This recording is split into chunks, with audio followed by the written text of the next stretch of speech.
dia! Já tomou o seu café?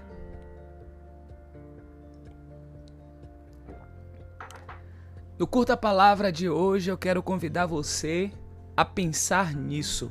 Nossa maior fraqueza está em desistir. O caminho mais certo de vencer é tentar mais uma vez. Espero que você esteja bem, que você esteja gozando de paz e de saúde.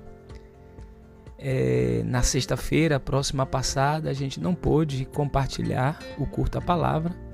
Tivemos alguns problemas técnicos, iniciados na quinta-feira após o nosso Hoje Pode. E falando nisso, se você não pôde participar, escutar, assistir o nosso primeiro episódio do Hoje Pode, está disponível no nosso canal, no YouTube e também no Spotify. Você pode acessar o nosso podcast. Mas fato é que desde a quinta-feira, na sexta e no sábado, a gente não pôde também fazer o nosso tradicional Café com a Bíblia. Todo sábado cedo a gente tem esse momento e a gente não pôde fazer por isso. Mas estamos de volta e desejamos então seguir juntos aqui no compartilhamento do Curta Palavra. E esse Curta Palavra de hoje ele é especial. Eu quero dedicá-lo a uma pessoa também especial que está fazendo aniversário hoje. É a minha irmã mais velha, Marijane Menezes.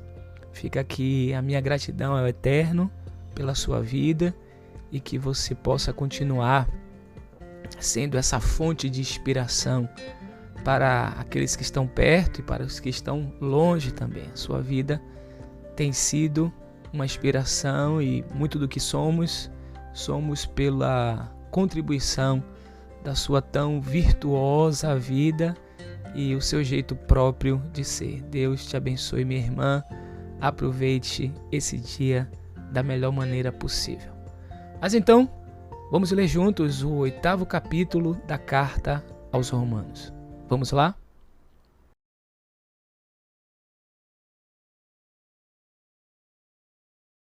Agora, pois, já não existe nenhuma condenação para os que estão em Cristo Jesus. Porque a lei do Espírito da vida, em Cristo Jesus, livrou você da lei do pecado e da morte. Porque aquilo que a lei não podia fazer, por causa da fraqueza da carne, isso Deus fez, enviando o seu próprio Filho em semelhança de carne pecaminosa e no que diz respeito ao pecado. E assim, Deus condenou o pecado na carne, a fim de que a exigência da lei se cumprisse em nós, que não vivemos segundo a carne, mas segundo o Espírito. Os que vivem segundo a carne se inclinam para as coisas da carne, mas os que vivem segundo o Espírito se inclinam para as coisas do Espírito. Pois a inclinação da carne é morte, mas a do Espírito é vida e paz. Porque a inclinação da carne é inimizade contra Deus, pois não está sujeita à lei de Deus, nem mesmo pode estar. Portanto, os que estão na carne não podem agradar a Deus. Vocês, porém, não estão na carne, mas no Espírito, se de fato o Espírito de Deus habita em vocês. E se alguém não tem o Espírito de Cristo, esse tal não é dele. Se, porém, Cristo está em vocês, o corpo, na verdade, está morto por causa do pecado, mas o Espírito é vida por causa da justiça. Se em vocês habita o Espírito daquele que ressuscitou Jesus dentre os mortos, esse mesmo que ressuscitou Cristo dentre os mortos, vivificará também o corpo mortal de vocês, por meio do seu Espírito, que habita em vocês. Assim, pois, irmãos, somos devedores, não à carne, como se estivéssemos obrigados a viver segundo a carne. Porque se vocês viverem segundo a carne, caminharão para a morte.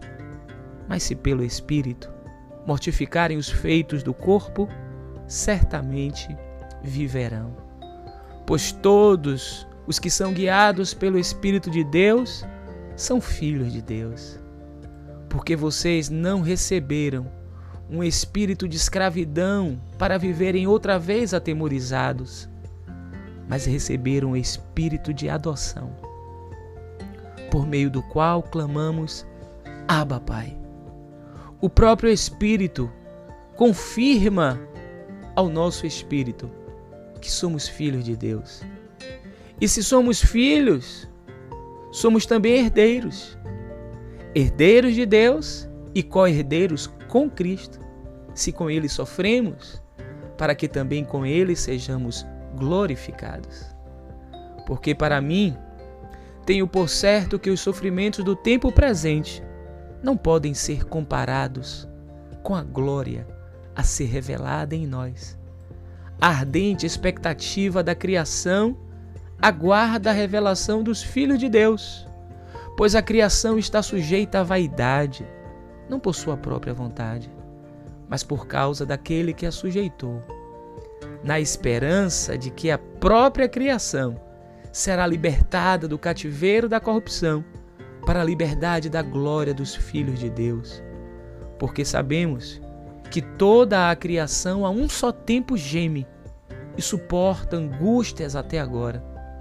E não somente ela, mas também nós, que temos as primícias do Espírito, igualmente gememos em nosso íntimo, aguardando a adoção de filhos, a redenção do nosso corpo. Porque na esperança fomos salvos.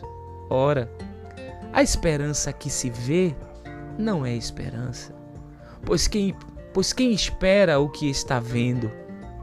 Mas se esperamos o que não vemos, com paciência aguardamos.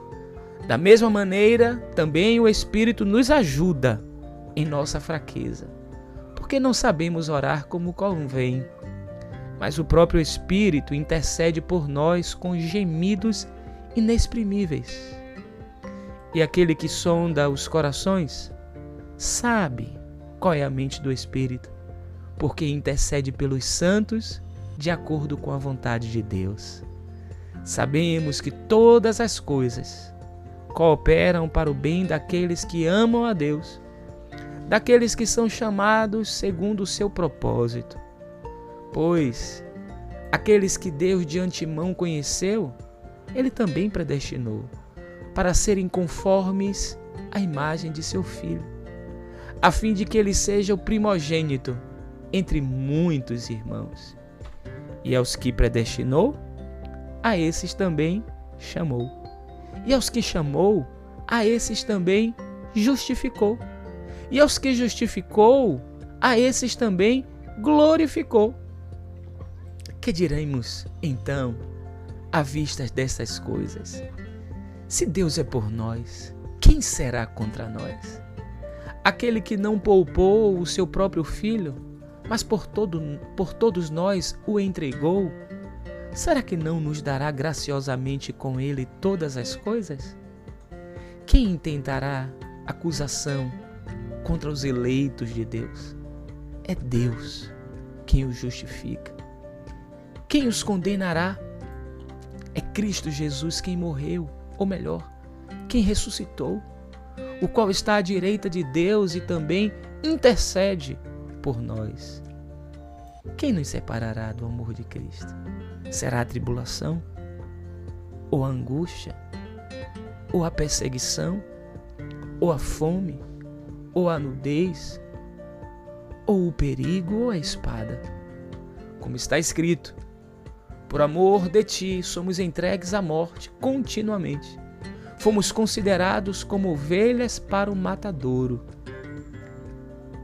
Em todas estas coisas, porém, somos mais que vencedores, por meio daquele que nos amou. Porque eu estou bem certo de que nem a morte, nem a vida, nem os anjos, nem os principados, nem as coisas do presente, nem do porvir, nem os poderes, nem a altura, nem a profundidade, nem qualquer outra criatura poderá nos separar do amor de Deus, que está em Cristo Jesus, nosso Senhor.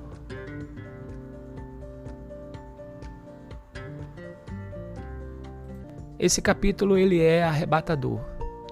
Eu confesso a vocês que eu tenho muita dificuldade em comentar, porque o texto ele é tão direto, ele é autoexplicativo, e o movimento que eu tento fazer quando eu me deparo com esse texto é pensar um pouco como Paulo estava quando ele escreveu esse texto.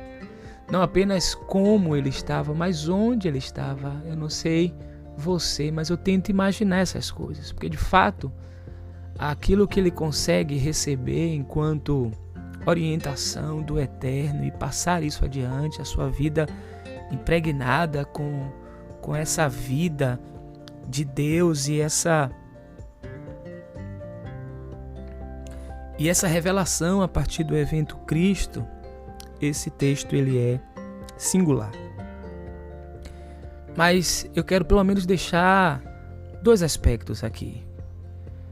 Não há dúvida de que se o Deus vivo e presente que ressuscitou Jesus dentre os mortos, se Ele atua na nossa vida, na minha vida, Ele fará em todos aqueles que creem nele o mesmo, ou seja, Ele os trará, aqueles e aquelas que creem nele, vivos para si.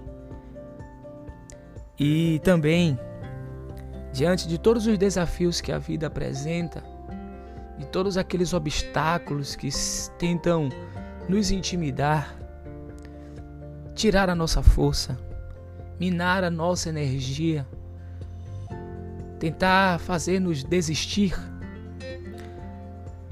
Paulo chegou a esse lugar de consciência de que nada o intimidava.